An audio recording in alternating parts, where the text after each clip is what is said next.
ইনকিলাব মঞ্চের মুখপাত্র শরীফ ওসমান হাদি হত্যা মামলার মোড় এবার কূটনৈতিক পর্যায়ে। ভারতের কলকাতায় গ্রেফতার হওয়া দুই প্রধান আসামিকে দেশে ফিরিয়ে আনতে আনুষ্ঠানিক প্রক্রিয়া শুরু করেছে বাংলাদেশ সরকার। সোমবার দুপুরে পররাষ্ট্র মন্ত্রণালয়ে সাংবাদিকদের সাথে আলাপকালে পররাষ্ট্র প্রতিমন্ত্রী শামা ওবায়েদ জানান, আসামিদের সাথে কথা বলার জন্য ইতিমধ্যেই ভারতের কাছে কনসুলার অ্যাক্সেস চেয়েছে ঢাকা।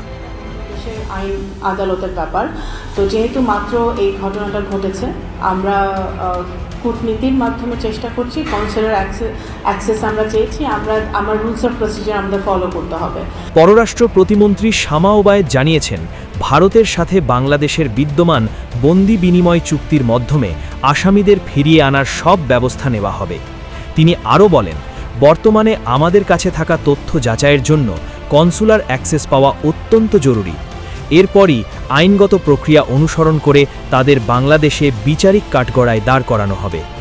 ওসমান হাদির নৃশংস হত্যাকাণ্ডের পর থেকেই সাধারণ মানুষ ও ইনকিলাব মঞ্চের কর্মীরা সর্বোচ্চ শাস্তির দাবি জানিয়ে আসছেন।